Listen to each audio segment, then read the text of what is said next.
Boa noite a todas, a todos. Muito obrigada pela presença.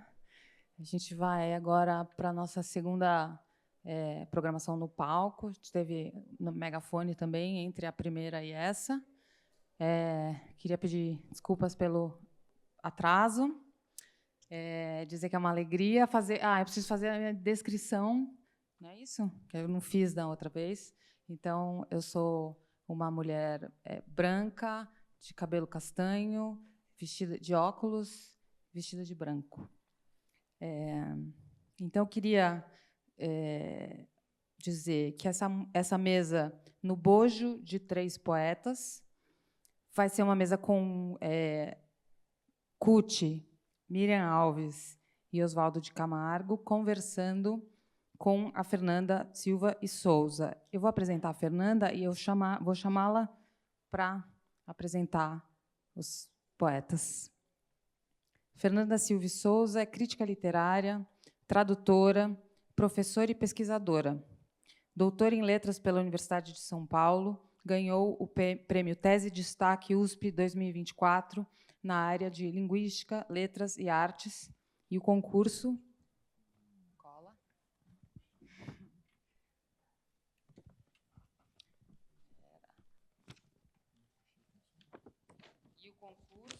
de ensaio da revista Serrote, em 2023, com o texto Dos Pés Escuros que São Amados. Então, eu queria, por favor, chamar a Fernanda. Bem-vinda.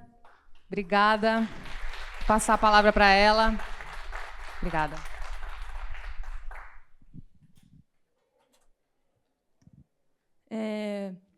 Boa noite. Estou muito feliz de estar aqui hoje para mediar essa mesa super especial com 3 poetas negros que juntos somam mais de 50 anos só de carreira literária. Então, tenham dó de mim pelo imenso desafio que vai ser mediar essa conversa com 3 pessoas que têm tanta história para contar e têm tanto para nos ensinar.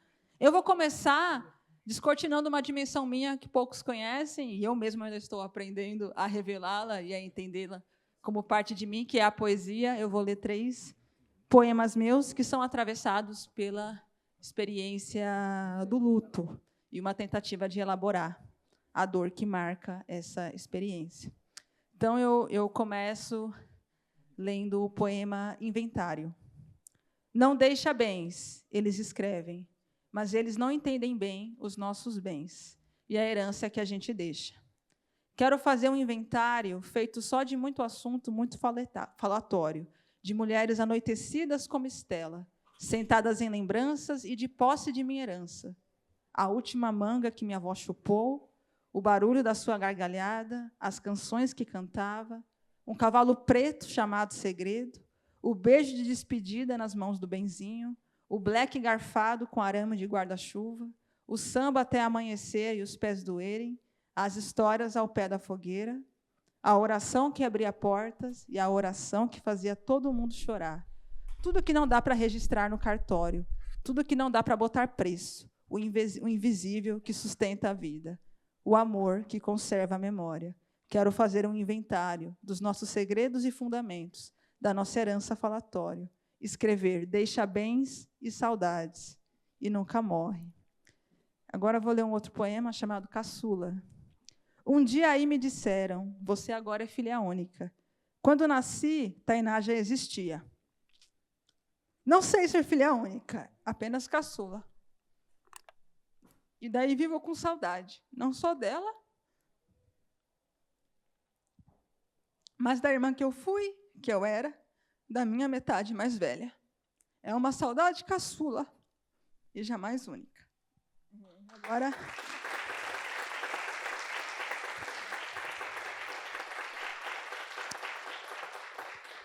Agora o último poema se chama Coração Fora do Peito.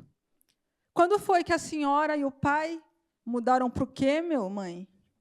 Tainá tinha 3 meses quando mudamos para o Quêmio. 3 meses, suspira. Calculo, junho de 1991. Conta errada. O tempo não é um dia, um mês, um ano. O tempo é um neném no colo, ainda aninhado no peito, no número 796. Obrigada, gente.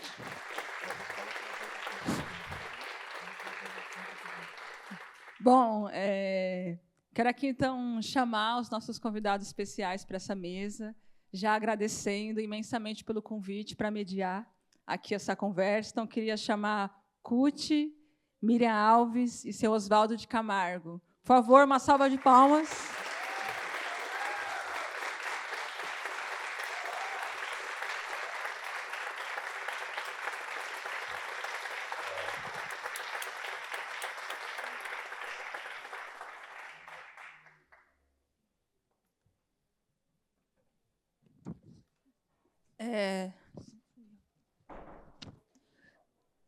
Vou agora, já ia me esquecendo, fazer a minha audiodescrição. Eu sou uma mulher negra de pele clara, cabelo curto, encaracolado, estou vestindo uma roupa toda branca, de linho, uso óculos e tenho 31 anos. E agora eu vou apresentar rapidamente a mini-bio de cada um, né? Embora dispensem apresentações, é sempre bom lembrar de cada um, da trajetória, né? E trazer essa mini-bio de cada um deles. Então, o seu Oswaldo de Camargo nasceu em Bragança Paulista, em 1936, é escritor e jornalista, foi revisor e redator nos jornais dos Estados de São Paulo e Jornal da Tarde, publicou, entre outros, os livros O Carro do Êxito, A Descoberta do Frio e O Negro Escrito. Atualmente, sua obra é reeditada pela Companhia das Letras, por onde saiu também a antologia 30 Poemas de um Negro Brasileiro. Miriam Alves nasceu em São Paulo, em 1952, é escritora, assistente social e professora, publicou os livros Momentos de Busca e Estrelas no Dedo. Seus poemas foram publicados em diversas revistas e antologias. Toda a sua obra foi publicada em Poemas Reunidos, Círculo de Poemas, que é o livro que eu estou aqui com ele. Autora homenageada na Bienal Internacional do Livro de Brasília, em 2022, e recebeu também o Prêmio Ubuntu 2024, na categoria Potências Literárias. Cuti, pseudônimo de Luiz Silva, nasceu em Ourinhos, interior de São Paulo, em 1951. É escritor e um dos fundadores do Quilombojo, coletivo cultural e editora que atuou de 1980 a 1993. Publicou, entre outros livros, Poemas da Carapinha, Flash Crioulo sobre o Sangue e o Sonho, A Pupila é Preta, e muitos outros livros, né, aqui não mencionados, e a antologia de poemas mais recente, Ritmo Humanegrítico, também publicado pela Companhia das Letras. Então, primeiro, agradecer muito pela presença de vocês. Eu queria começar destacando, né, como eu falei, o prazer e o desafio de mediar essa mesa de 3 pessoas que juntas têm mais de 50 anos, 150 anos de carreira literária. E pensar, hoje, me preparando para essa mesa, eu pensei muito numa analogia com o candomblé, em que a gente tem o termo abás, né, as abás, para se referir às figuras mais velhas do candomblé, que acumularam sabedoria, experiência e uma trajetória de grande contribuição para a religião. Então, essas abás no candomblé, quando eles chegam, eles são reverenciados, né, eles são extremamente respeitados. E eu fico pensando que estou aqui com 3 abás, com 3 grandes figuras da nossa literatura que contribuíram ao longo da vida deles com a proposição, a defesa e a experimentação de uma literatura negra, né? Então, para mim, tem essa dimensão de estar aqui com esses mais velhos que foram fundamentais e ainda são para que pessoas como eu estejam na universidade, estudando a literatura negra, e dizer que eu já me sinto extremamente abençoada só pela presença deles aqui, e grata pela oportunidade de partilhar essa palavra. E dizer que, quando eu estava na graduação, na USP, em 2012, e comecei a descobrir que existia um negócio chamado literatura negra, onde eles estavam, eu ia atrás. Então, a gente se conhece já tem um tempo, há mais de uma década que eu acompanho Cuti, Miriam Alves, seu Oswaldo. Estava sempre lá com um caderninho, escutando e anotando as coisas que eles diziam, né? Então, dizer que vocês também foram meus professores ao longo da graduação, assim, vocês também me formaram, né? E eu sou muito grata por ter também essa formação pelos escritores negros, né? Pelo movimento negro, e eu acho que isso é uma coisa que sempre vale destacar. Enfim, encerrando o preâmbulo, aqui meu desafio também é falar pouco, sendo eu uma pessoa que fala muito, e aqui todos os 3 aqui também falam muito. Mas vamos lá. Eu queria começar, né, e já passando a bola, depois que eu terminar a pergunta, para o seu Oswaldo começar respondendo, né, que há toda uma discussão no campo dos estudos literários sobre a lírica moderna, enquanto fundamentada em uma experiência de dissonância, crise e fragmentação, frente a um mundo cada vez mais reificado e sem sentido, que não há mais lugar para o poeta, que precisa enfrentar a experiência do choque da modernidade. E aí tinha até um texto do Walter Benjamin sobre Baudelaire que ele se pergunta, né, como a lírica pode continuar existindo no mundo moderno? E eu assistia essas aulas na Letras e ficava pensando, mas, rapaz, o sujeito negro está vivendo essa crise sempre, né? Desde o início, com a escravidão, é a experiência da crise, da fragmentação, da dissonância. Né? E aí eu queria, então, refazer essa pergunta do Walter Benjamin, pensando que o não lugar do negro independe dele escolher a posição de poeta. Né? Então, eu queria começar perguntando como a poesia negra pode continuar existindo num mundo antinegro, né? Como a poesia se apresentou para vocês como forma de expressão, ganhando, inclusive, um caráter coletivo com os Cadernos Negros. O senhor pode começar?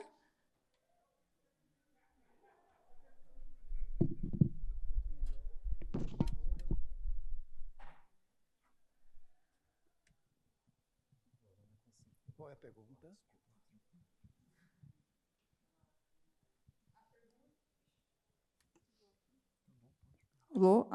A pergunta é: como pode a poesia negra continuar existindo no mundo antinegro? Como a poesia se apresentou como uma possibilidade de expressão para o senhor?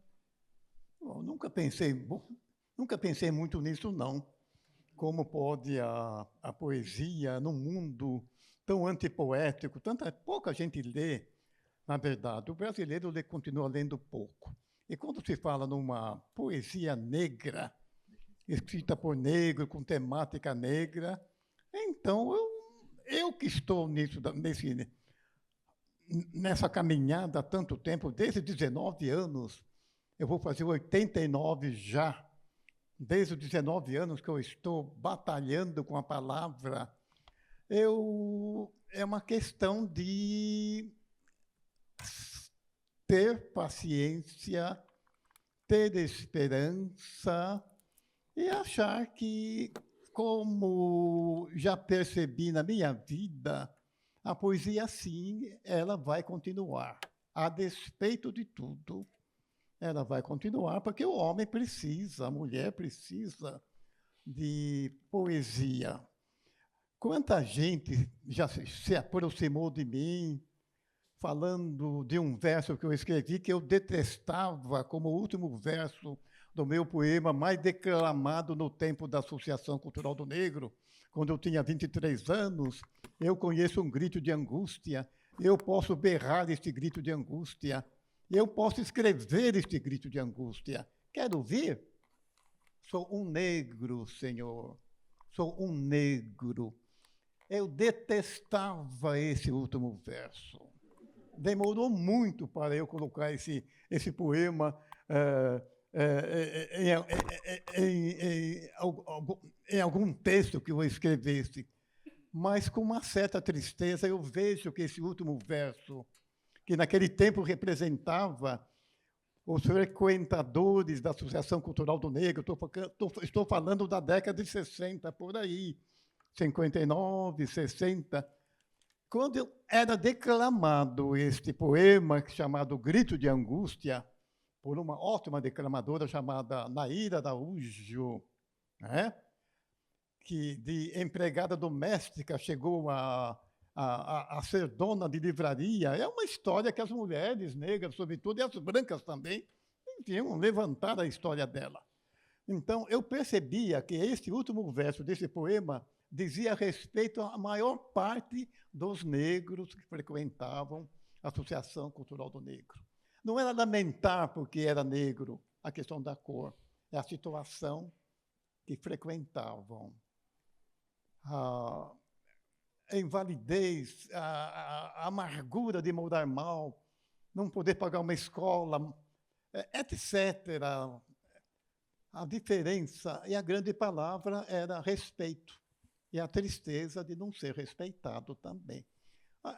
Para falar a respeito disso, devia ser muito longo, devia ir muito longe para dizer.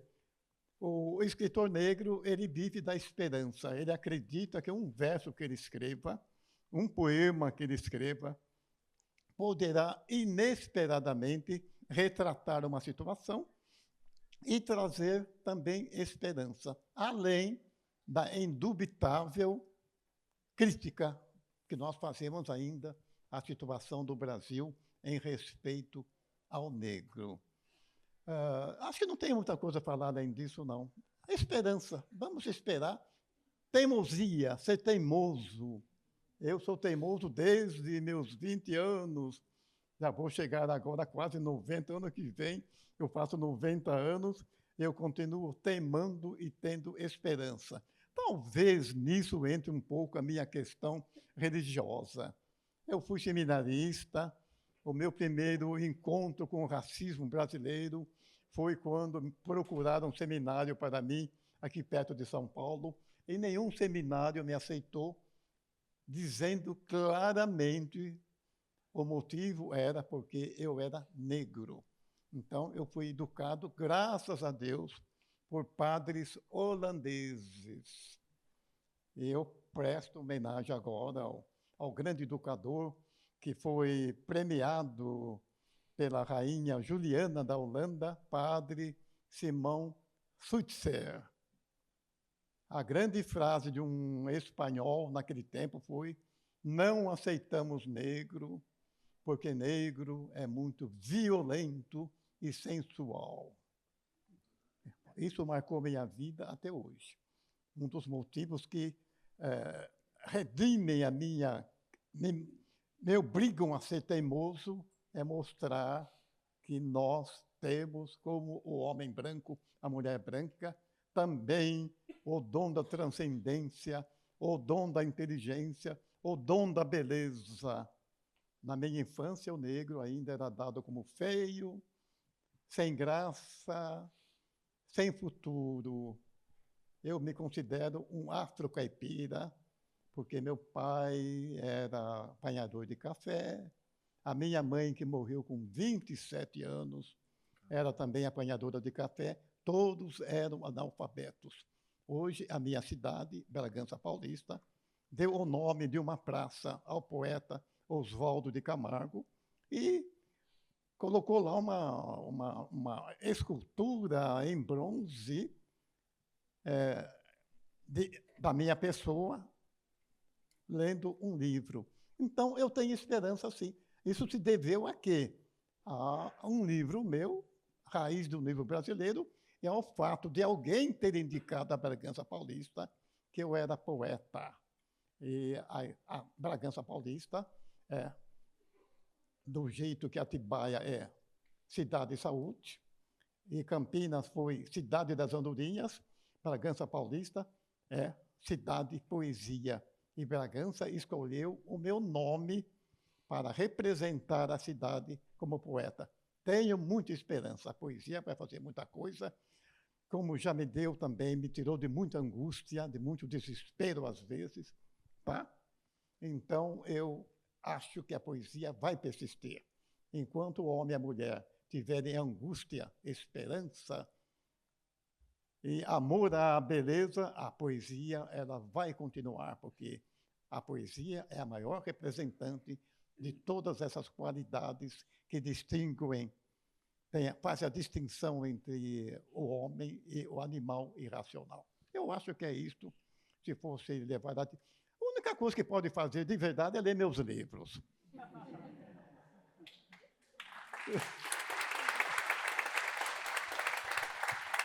Obrigada, seu Oswaldo. Ruth?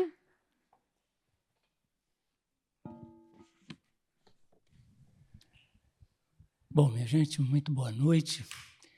Agradeço aqui a presença de vocês. Aí vai a minha descrição. Sou um homem negro, retinto, cabelo crespo, grisalho, resistente a qualquer tipo de alisante. Estou vestido de azul marinho.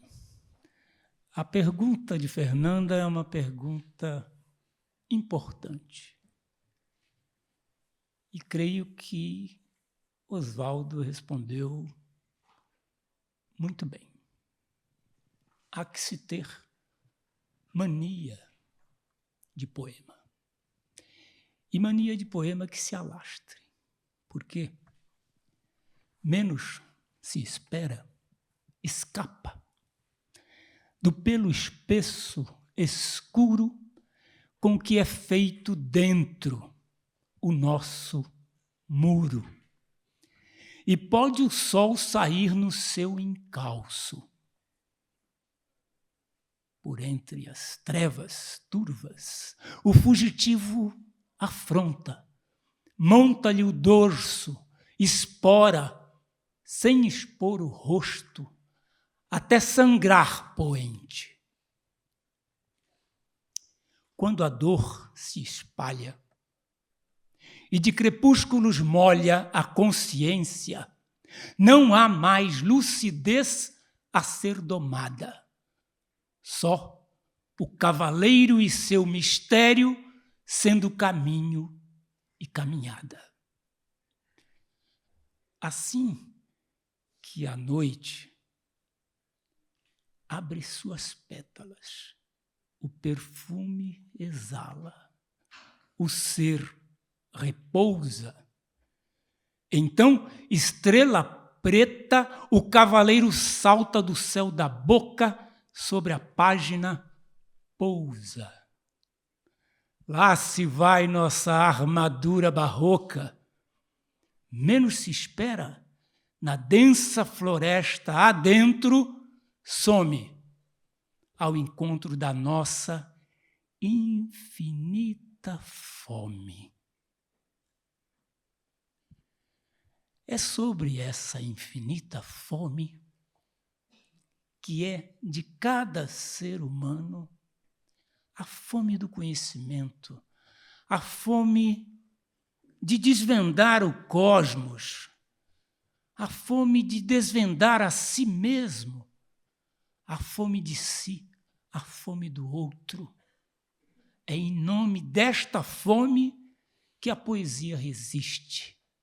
É em nome desta fome que a arte, em geral, resiste. Portanto, a poesia, antes de mais nada, é uma necessidade subjetiva do humano. E a poesia negra traz um lado do humano que tem sido negligenciado. De propósito. Porque é o racismo que negligencia o que a poesia negra traz de humano. Que é o quê? É a identidade negra chamando a identidade humana. Porque todos aqui e todos lá fora, queiram ou não, somos todos afrodescendentes. A história humana começou lá, no continente africano, e de lá se alastrou pelo mundo. É esta humanidade, é este lastro visceral que a poesia negra traz. Porque quando eu digo eu sou negro, eu estou dizendo tudo isso. Há que se recuperar o humano profundo. E nisso a nossa poesia tem esta função. Por isso, por conta da teimosia que o Oswaldo colocou muito bem, e que a gente pode traduzir de toda forma de militância com a palavra, é por isso, é por aí que ela vai resistir, existir, porque nós somos indivíduos, mas temos plena consciência de que somos coletivos. É isso.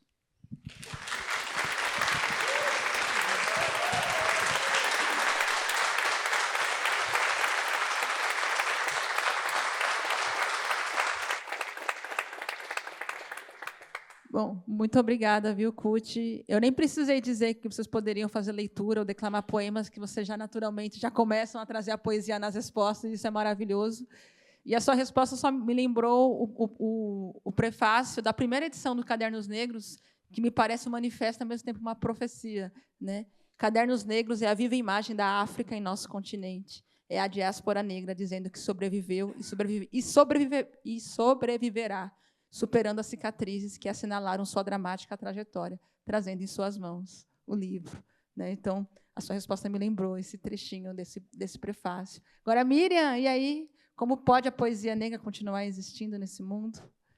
Bom, antes de mais nada, boa noite. Obrigado pela presença. Tá, eu estou emocionada e agradecida pelo convite de estar presente com Oswaldo e Cuti, que são importantíssimos, não só na minha trajetória literária, mas na trajetória literária de muitos escritores e escritoras negras, que se fala que nossos passos vêm de longe. Eu falo, nossos passos vêm de longe e está ao lado, ainda bem.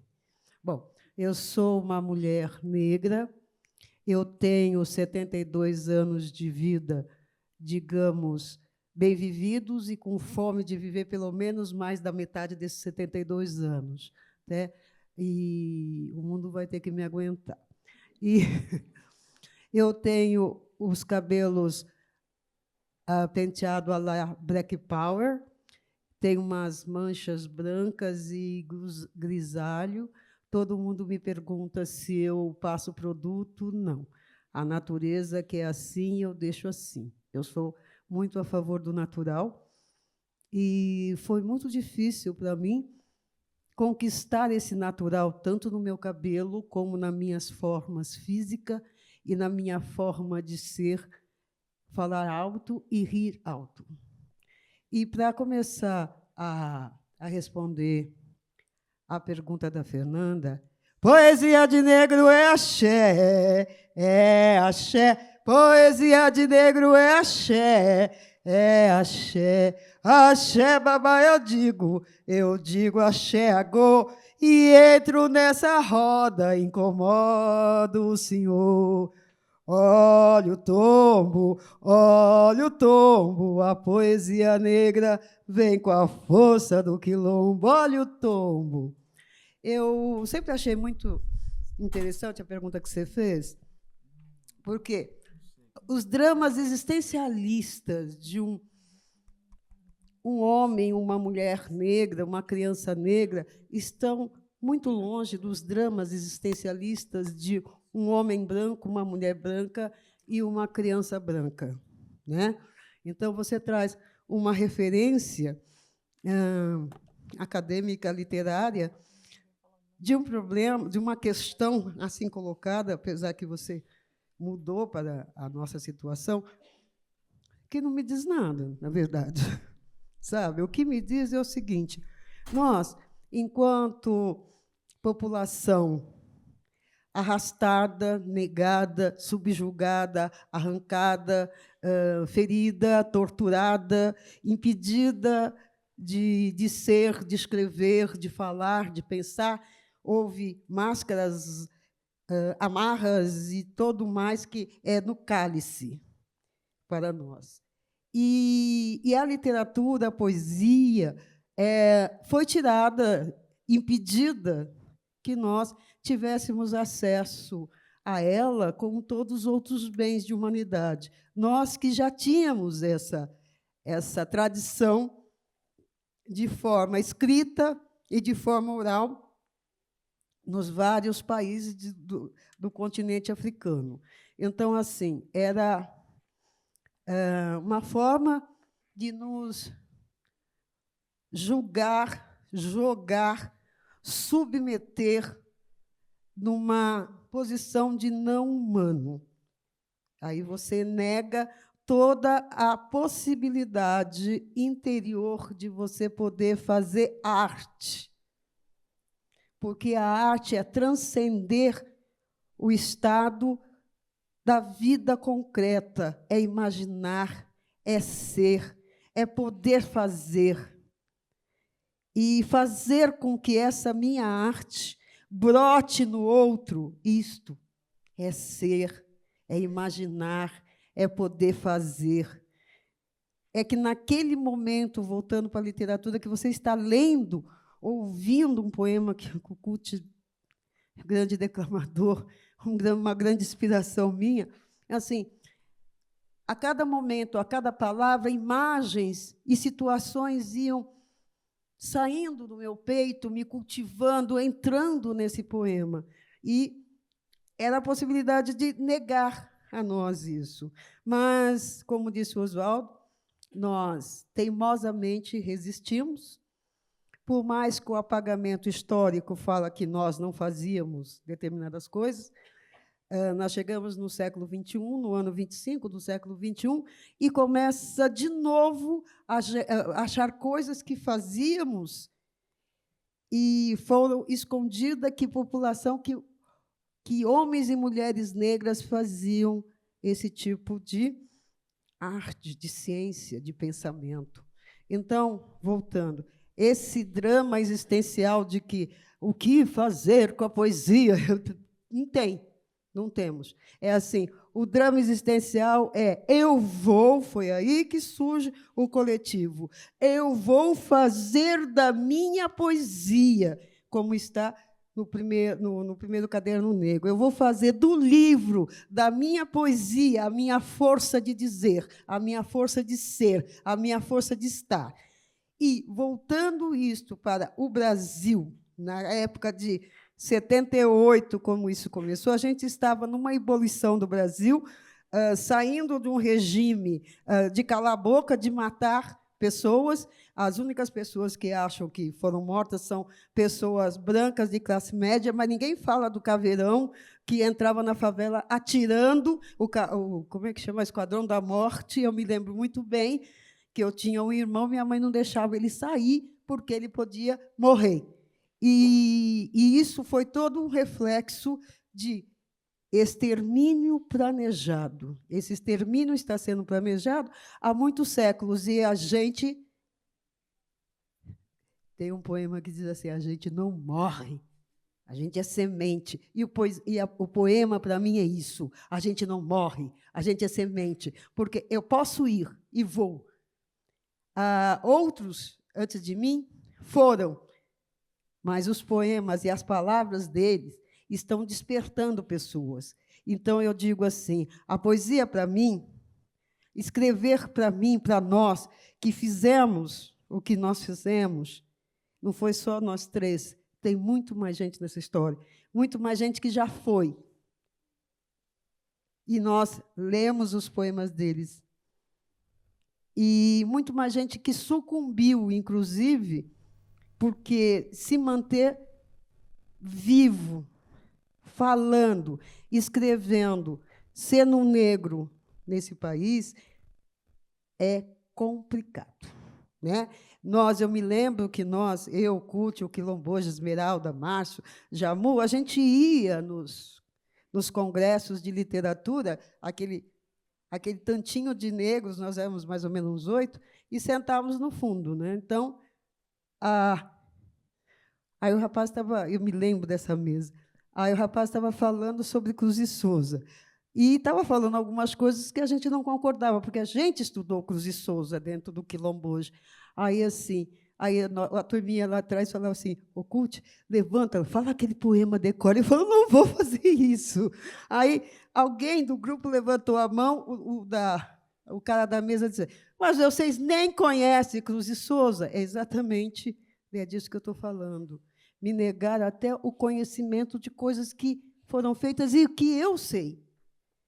E sendo escritora e escritor, que nós fizemos o movimento de literatura negra brasileira, que a literatura brasileira não pode mais não nos falar, não nos dizer que a gente não existe. Que, como eu vi quando eu estava nos Estados Unidos, um palestrante branco disse assim, nossos negros não faz isso. Gente, a escravidão já tinha ido, né? formalmente, e ainda era nossos negros, ainda negros de alguém, né? E alguém levantou e começou a levantar nossos livros, porque em algumas bibliotecas e universidades tem todos os livros nossos lá, e é muito lindo ver isso. Bom, então, Fernanda, como eu sou prolixa, eu estava me cronometrando, falta dos 10 minutos, faltam 2.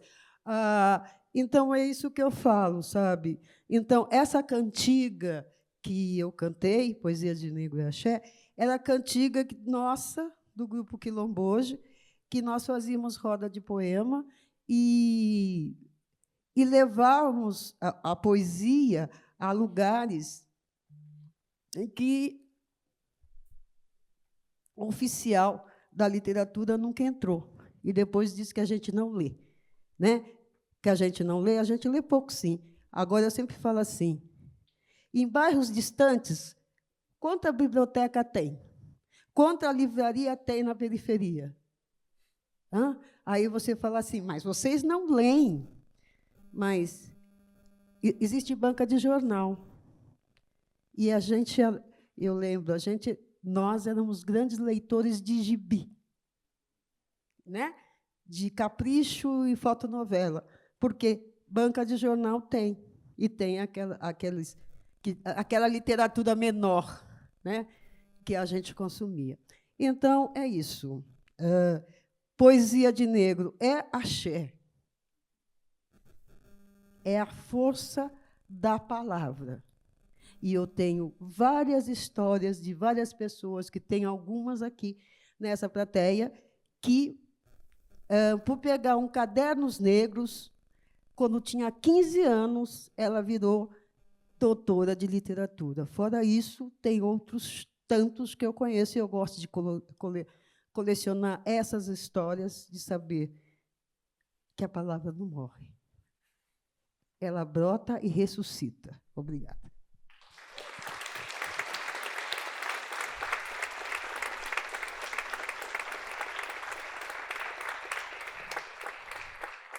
Miriam, adorei que você abalou aí o sentido da minha pergunta, porque eu acho que, realmente, quando eu acompanhava essas aulas, via essas discussões, que são todas embasadas num sujeito branco europeu, eu pensava, mas, gente, isso não tem sentido nenhum para a gente pensar as questões que marcam a produção literária negra, né? Mas, em todas as respostas de vocês três, eu vejo que há essa ênfase no que há de humano, né? Nessa poesia negra. Na verdade, pensar que essa poesia negra está fundamentalmente falando do humano, né? E falando desse humano, como o Kurt falou, que foi e continua sendo negligenciado. E aí eu fiquei pensando que, mesmo com essa ênfase que se dá à experiência humana que atravessa a poesia negra, existe uma espécie de captura do humano pela dimensão da violência, do racismo. Então, pensar, muitas vezes, que as pessoas dizem, é um poema sobre racismo, é um poema sobre racismo, é um poema sobre violência policial, como se o poema estivesse restrito a abordar aquele assunto e não fosse uma transfiguração de uma experiência marcada, por exemplo, pela violência. E aí, como a senhora já entrou, né, na questão dos cadernos negros, eu queria ouvir um pouco de vocês sobre como vocês pensam essa dimensão, essa relação entre as questões sociais e políticas que atravessam a experiência do negro no Brasil e as estratégias formais, estéticas, de dar conta dessas questões.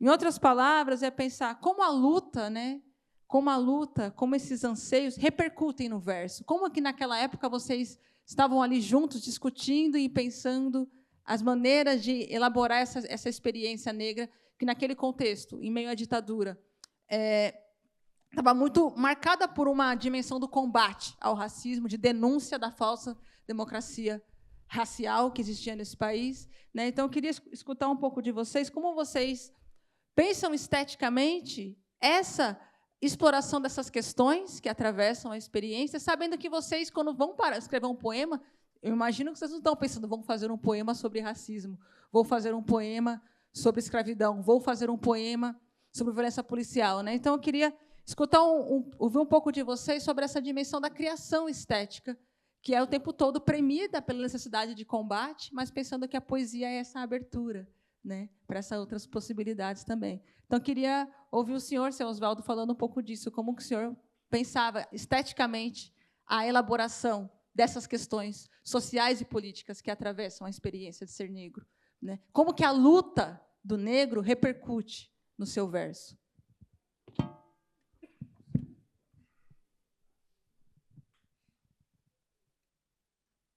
Bom, eu nunca pensei, eu vou escrever sobre tal assunto, eu vou falar sobre tal fator histórico.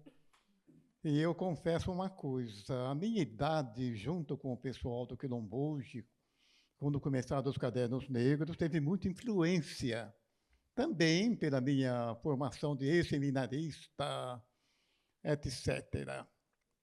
Eu só sei que a poesia me salvou muita gente de certos conflitos, porque a saída única era escrever. Por muito tempo foi meu caso. Com 16 anos, eu comecei a sentir, de fato, que o país me via como alguém inferior, alguém que não tinha futuro, etc. Então, eu vou aproveitar que eu estou aqui nesse local, geograficamente, e aqui perto está a rua Rego Freitas, e eu era revisor do jornal O Estado de São Paulo, eu saía geralmente às 2 da madrugada, ficava esperando o ônibus para me levar para casa. E como Kut, no seu precioso livro, ele dá um trecho de um poema meu como referência a uma etapa da poesia que se chama poesia negra, poesia feita por negro, tendo como eu podia ser, dos assuntos, eu podia escolher o fato de eu ser bragantino, de eu ser católico, de eu ser corintiano, mas houve um momento em que eu percebi que um dos fatores primordiais era o meu reconhecimento de negro e, na poesia, tentar trazer, dentro de uma estética que seja reconhecidamente estético, trazer essa realidade. Então, eu estava descendo essa rua aqui embaixo, a 200 metros daqui, não é tão longe, não, descendo tem a igreja, 2 da manhã, me deu uma angústia muito grande. Essa angústia geralmente estava muito envolvida com dinheiro também, o lado econômico. O negro continua sendo pobre, a maior parte é muito pobre, e eu já tinha vários filhos. Angústia. Um dos motivos de você escrever é angústia. E a poesia, sobretudo, ela te salva, ela abate muita angústia sua naquele momento, porque poesia também é alegria. Quando você termina um poema, termina um verso, você se sente feliz, porque você realizou algo que te valoriza, conseguir escrever um poema. Aliás, é isso que levou muita gente para os Cadernos Negros, para tentar expor dentro dos cadernos essa felicidade de ver impresso um poema, um verso. Eu estava descendo, então, aí, 2 da manhã, me bateu um verso na minha cabeça, no meu cérebro, sei lá onde foi, nas minhas memórias, vindo das minhas memórias, vindo da minha vida, do meu passado, e eu escrevi um poema que eu faço questão de ler agora pela proximidade do local em que foi escrito, chamado Antigamente, que já foi musicado pelo filho da Raquel Trindade, que era filha do Solano Trindade, uma das escolas do que nós escrevemos, e foi também foi musicado pelo Vitor, o filho da Raquel Trindade, e pelo meu filho, Marcos Murimbal, que é compositor. Antigamente, que eu escrevi para Meire Apocalipse, irmã de um poeta que me influenciou muito, chamado Rui Apocalipse. Morreu há muitos anos já. Eu posso falar em muitos anos devido à minha idade. Os que estão comigo não têm essa ocasião, nem o Kut, nem a Miriam. eu já tenho esse privilégio, junto com o Carlos de Assunção, que está com 90 anos e mora em Franca. Depois dele, eu sou o mais antigo. Nós somos testemunhos de um tempo. É fácil notar no que eu escrevo que eu estou me apoiando em um tempo que já transcorreu. Mas que seria de nós hoje sem o passado? Sobretudo para os escritores negros, com o Lino Guedes, com o Carlos de Assunção, que está vivo, com o Solano Trindade, que foi meu amigo, um grande amigo meu, Solano Trindade, e outros que não deixaram o nome. Como quem quer cantar, chama-se antigamente. Como quem quer cantar, mas não canta. Como quem quer falar, mas se cala. Eu venho fazendo escala no porto de muita mágoa. Antigamente eu morria. Antigamente eu amava. Antigamente eu sabia qual é o chão que resvala se o passo da gente pesa. Hoje que sou homem leve, sem dinheiro, sem altura, e tenho a boca entreaberta, olhando o incêndio do mundo, vejo a certeza mais certa, eu estou cavando no fundo. No fundo da ventania, no fundo da tempestade, no fundo do pão dormido, no fundo de uma metade, no fundo do desamor, no fundo da noite longa, meu bolso profundo abriga o corpo de muita sombra. Como quem quer cantar, mas não canta. Como quem quer falar, mas se cala. Eu venho fazendo escala no porto de muita mágoa.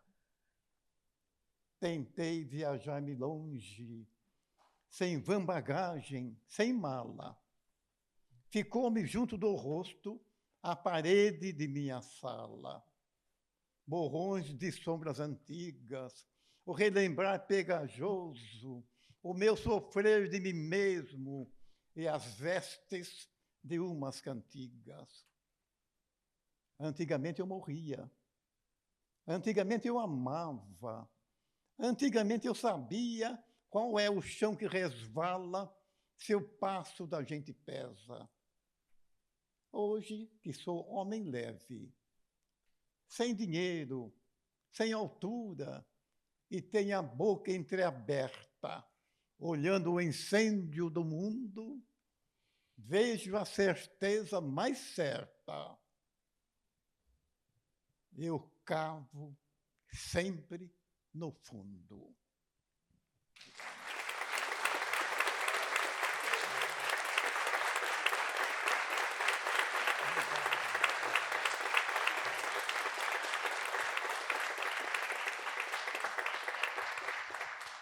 Acho que a gente pode combinar que vocês só respondem declamando, não... que está tudo bem, né? Mas é isso, eu queria te ouvir um pouco, Kurt, sobre essa dimensão da luta, né? Como ela repercute no verso, pensando também quanto a literatura negra é acusada, e eu nem sei se isso é ruim, de ser uma literatura militante, né? O Lima Barreto defendia a ideia de uma literatura militante. Então, eu queria te ouvir um pouquinho.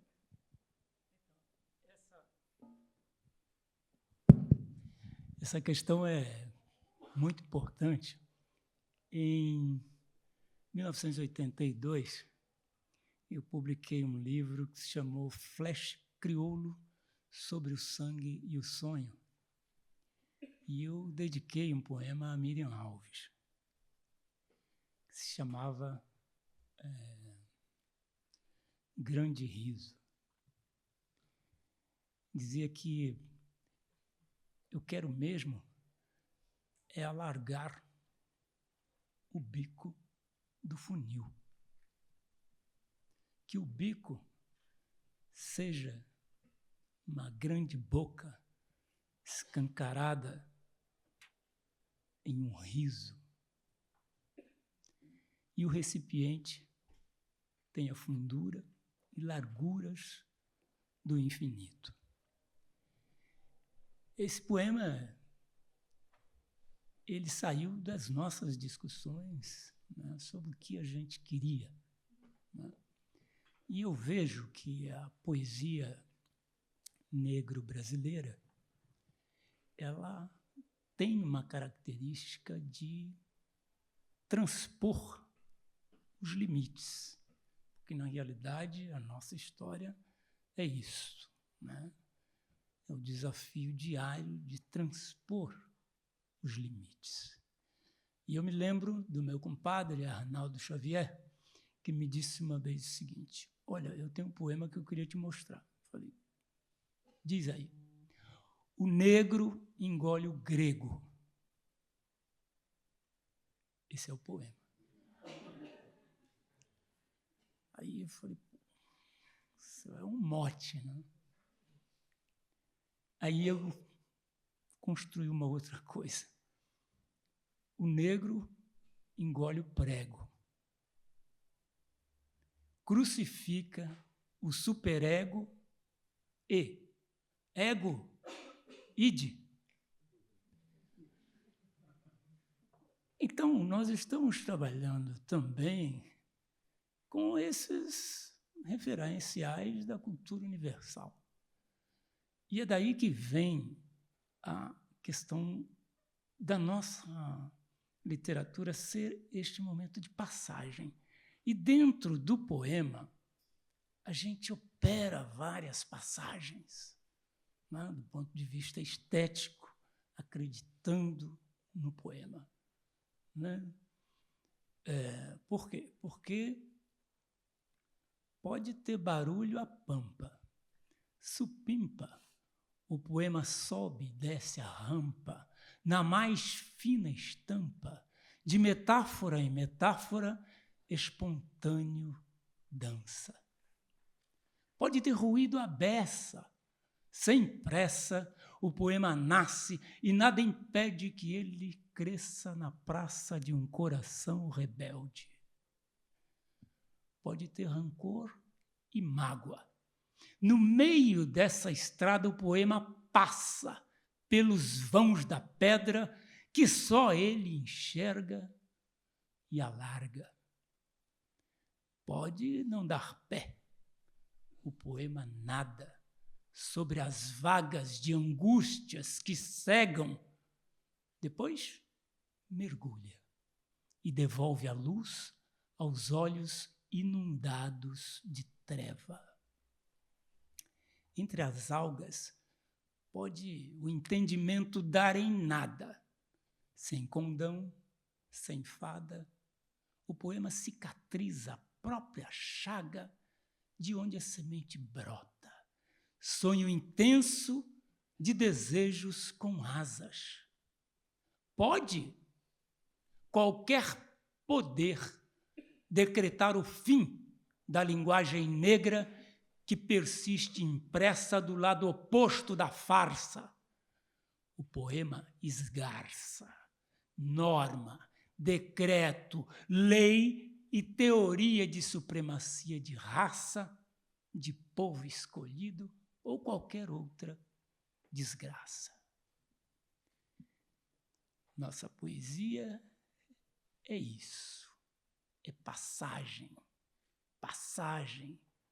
transgressão e, como dizia o meu compadre Arnaldo Xavier, transnegressão.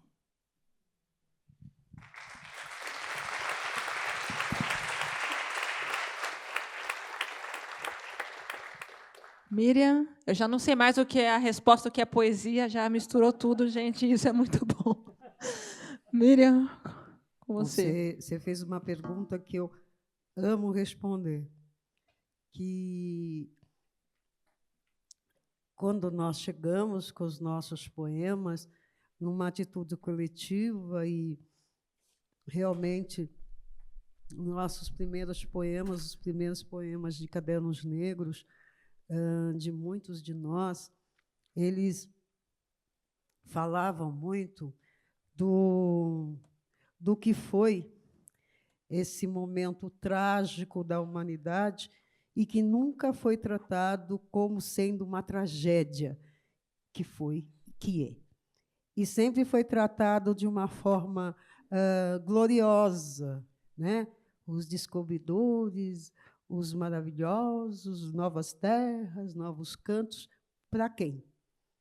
E realmente, os poemas que retratavam esse momento, as histórias oficiais que tratavam esse momento de tragédia, de genocídio, de raptos em massa de um continente inteiro, faziam isso do lado de quem praticou. Quer dizer, eram os heróis.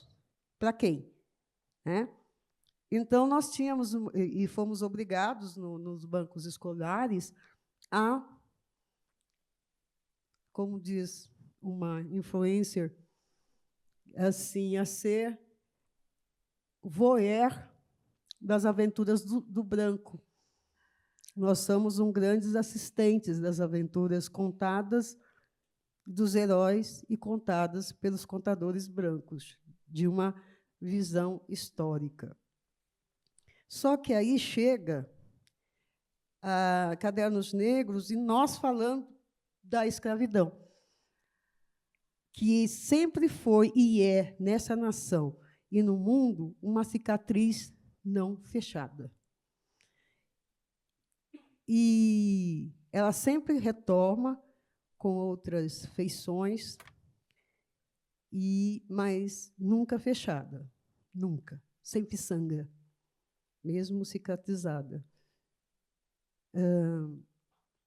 E aí, qual é a diferença de nós falarmos sobre essa história enquanto tragédia em aquele que sofreu a tragédia? As vítimas, os vitimistas, os mimizentos que sofreram isso. Eu sempre coloco, não preciso declamar, mas assim, o poema de Castro Alves, né, um poema lindo, choroso. Meu Deus, onde está que não responde? Né? Era alguém, né, de um lado da história, vendo o que os deles estavam fazendo na história e perguntando a Deus, onde está que não responde? Seres esquálitos. Nossa, odiei esse poema na minha época de escola, quis morrer com ele. E outras tantas histórias que eu também queria morrer. E aí chega Cadernos Negros com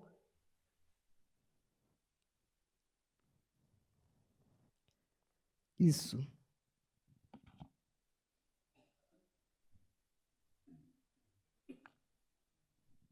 Gemido de negro não é poema, é revolta, é xingamento, é abismar-se. Gemido de negro é pedrada na fonte de quem espia e ri. É pau de gatambu no lombo de quem mandou dar. Gemido de negro é acampamento de sem terra no cerrado. É o punho que se fecha em Black Power. Gemido de negro é insulto. É palavrão ecoada na senzala, é o motim, é a morte do capitão. Gemido de negro é a revolta da nau para o Nilo. Gemido de negro. Quem está gemendo?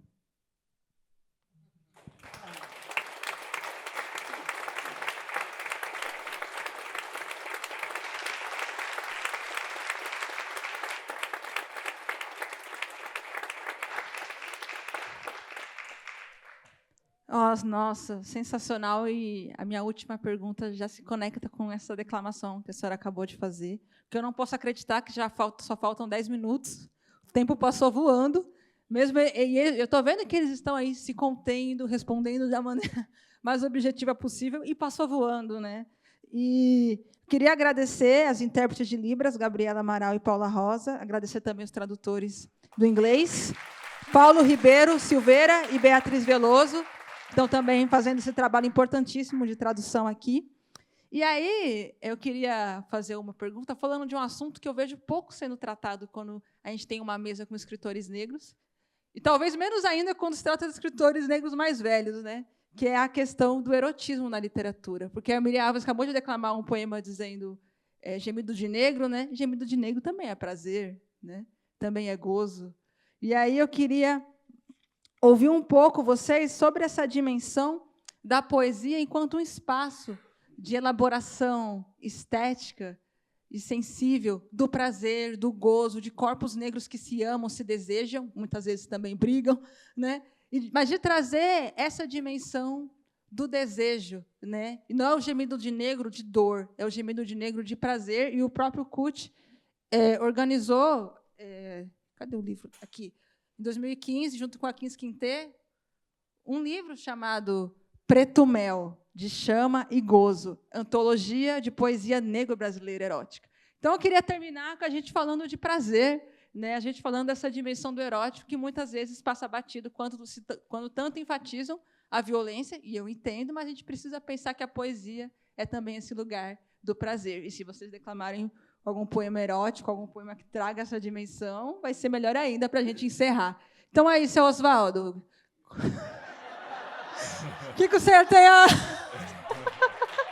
a dizer sobre essa dimensão do erótico, a dimensão do prazer, do amor na poesia negra? Me perdoe.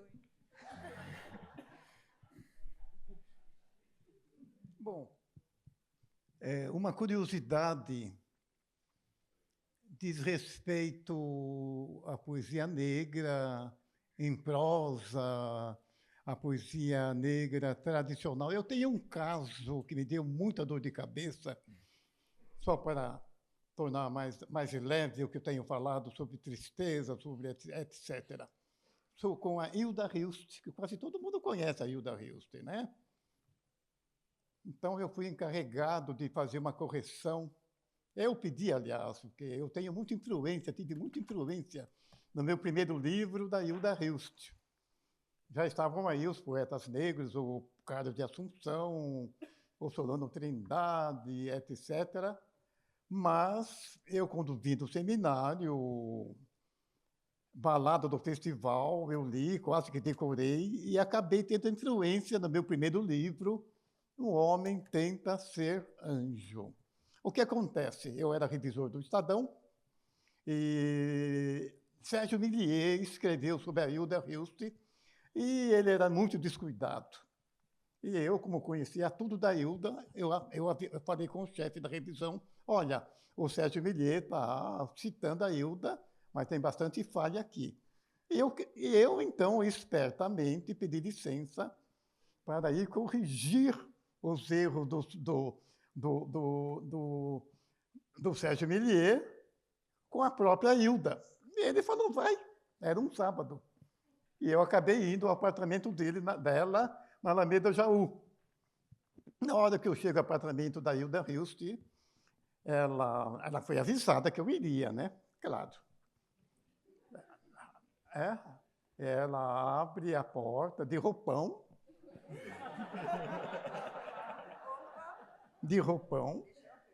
Eu falei qual era o motivo da minha ida ali. E eu entrei, ela falou, olha, você tem razão, aqui onde está essa frase do Sérgio Millier, não está correto, esse verso não está correto. Eu fiquei todo feliz, e eu deslumbrado com a Hilda Hilst. Ela tem a fama de ser muito bonita, e era bonita de fato. O que acontece? Eu estava lendo Jorge de Lima nessa época, um livro que me marcou muito, de sonetos do Jorge de Lima, o grande Jorge de Lima, autora de Negra Fulô, esta negra fulô, esta negra fulô. O que acontece é que a Hilda também estava apaixonada pelo Jorge de Lima. E o que me marcou foi o seguinte, ela me disse um poema inteiro, um soneto inteiro, quando eu falei que eu tinha uma paixão pela poesia do Jorge de Lima, ela me falou um poema inteiro do Jorge de Lima. Então, o que acontece? Eu, quando falo, hoje que sou homem leve, sem dinheiro, sem altura, sempre fui sem dinheiro. Sempre. Eu morava muito mal na Alameda Norte, ali perto do Palácio do Governo, e saí do apartamento da Hilda muito impressionado com tudo que eu tinha visto, com o poema que ela declamou, com ela, com tudo. E isso me fez fazer uma comparação entre a minha situação social e a Hilda Hilst. Vou para casa, aliás, passo no jornal, mostro a correção da Hilda e vou para casa. Quando chego à minha casa, em que eu morava na Alameda Norteman, me bate um verso em prosa que vai me dar dor de cabeça depois. Célebre na história da minha alma é aquela tarde em que me sentei ao lado da moça loira. Por descuido sentei-me, por descuido, pois trajada de cinza, eu estou falando de cor, mas não devia, não sei de cor. É muito longo, eu vou ler só um trechinho. E por que me deu dor de cabeça e por que foi que eu pus aqui esse poema que está no meu livro. Célebre na história da minha alma é aquela tarde em que me sentei ao lado da moça loira. Por descuido sentei-me ali. Por descuido, pois trajada de cinza,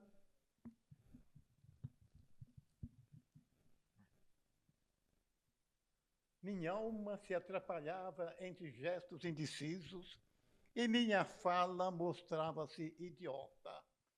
A moça loira olhou-me de baixo para cima. És uma palmeira calcinada, pensaria, mas fora eu lá por desconhecimento até meu. Qualquer motivo que no momento olvidei, o largara no chão, e ora pisava num sapateado grave que ecoava assim, no meu dentro era motivo. A moça loira não sabia dizer-se, não sabia eu dizer-me, mas a distância entre nós falava e acusou-me de turvo demais para muito loira. Mas eu queria o quê? Sabia eu? Bom, são 8 páginas que eu escrevi.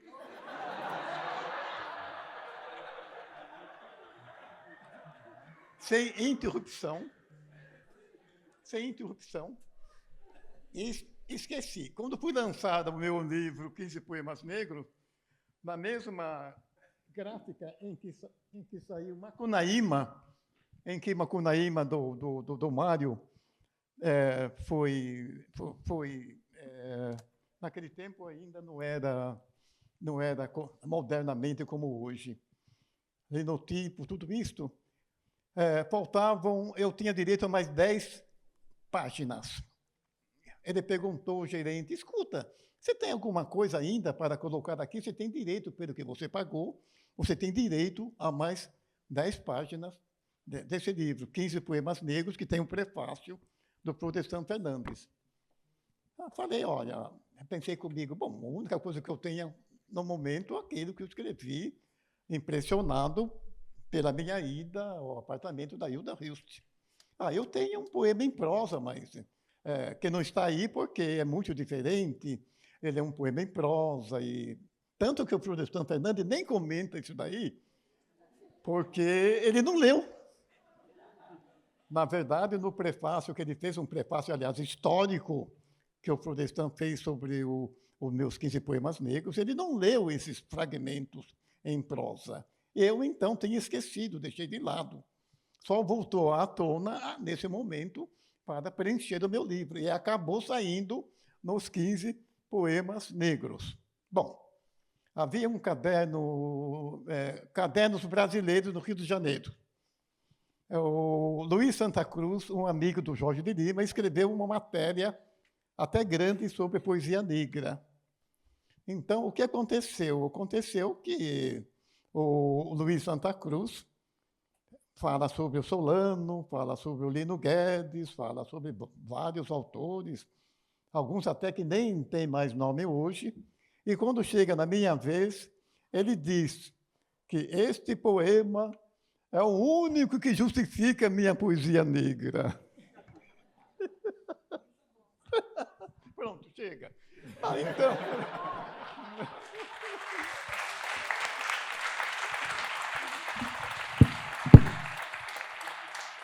Eu toda cheia de pudor com essa pergunta, e aparece logo a Rida Hilst na história dele. Maravilhoso.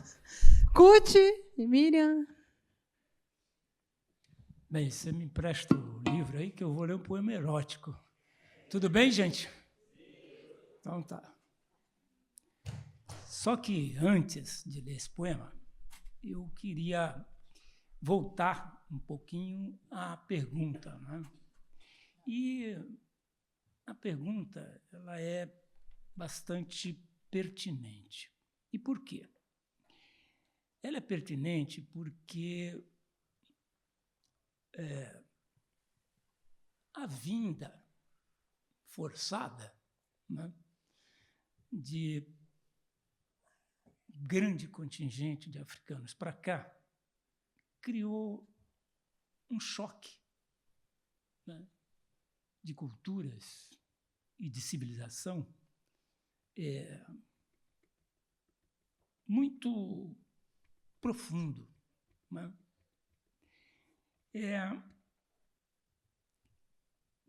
Que é aquilo, né? É uma cultura opressiva lendo outra cultura oprimida. Então, o que para nós, de tradição cultural africana, é sensualidade, é erotismo, passa a ser visto como aquilo, é algo pecaminoso, né? Quando Oswaldo disse lá no início que ele foi rejeitado porque o negro é sensual, né, Oswaldo? Então, veja que a gente está diante de leitura, né? Uma leitura feita por uma cultura opressiva. Então, repare que isso nos condicionou a escrever só o lado dolorido da nossa história, não é? Quer dizer, é muito raro, existe sim, mas é raro, né? A gente vê na poesia negra a vertente vinda, por exemplo, de Luiz Gama, né? A vertente satírica, né? É muito raro. Mas a gente vai se libertando, né, desse lugar da dor, desse lugar da angústia, desse lugar da tristeza, né, desse lugar do baixo astral. Eu vi uma cena, certa vez, que mostra um pouco como é que essa sensualidade ela vai se mesclando em nós. Nós temos uma tradição de dança sensual, não é isso? Eu vi uma cena e escrevi isso aqui.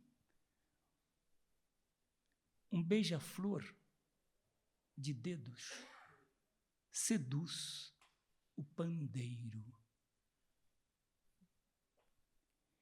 Ainda no casulo, a borboleta menina, sinuoseando a ladeira, cria coreografias e logo abre asas de porta-bandeira. Acho que essas observações que a gente faz do nosso povo, a gente detecta, apesar de tudo, que a gente tem uma tradição profunda do prazer de existir, do prazer de ser. Aliás, o candomblé é isso. Ensina isso, o prazer de existir, o prazer de ser. Portanto, a passagem, não não é? De toda essa sensualidade cultural para um erotismo mais, vamos dizer, pão, pão, queijo, queijo,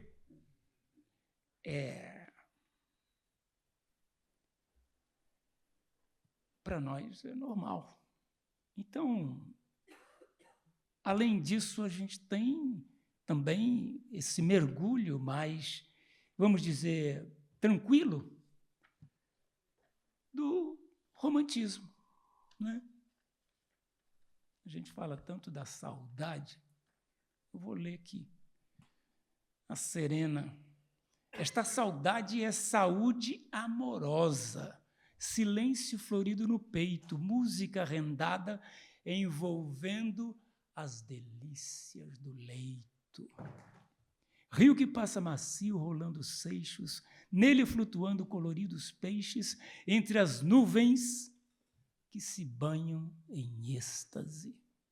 Esta saudade, súbita imensidade, abraça-me em suave deleite. Reparem que, daí para interpenetrações, é tranquilo, é passagem. Lábios secretos abraçam. No meio das pernas, o centro do mundo.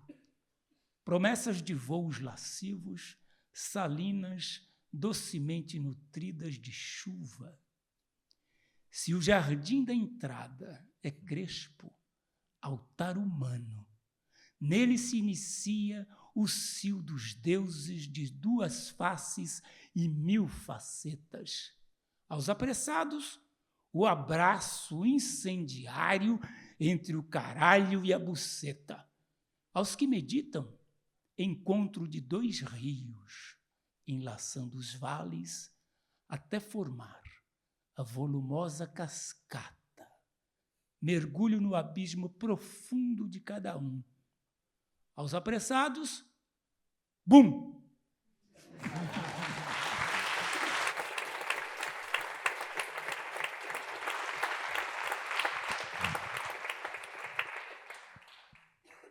Sem muito preâmbulo.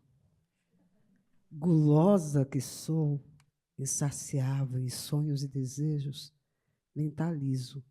Você materializa-se em mim, vou. Entre doces e creme, lambuzo-me, poros e poros. Lambo delícias que me ofereces ofegante. Outro, eu me entrego no tesão, tensão de fios esticados, conduto de vozes e desejos, controlados, contornados pela distância. Entrego-me vítima do seu sorrir, do adocicado de sua voz, das mensagens e do silêncio. Vou me entendendo, esticando, aconchego-me a você. Toques e imagens suadas, de um dia sermos servas de nós mesmos, tendo o Safo como testemunha.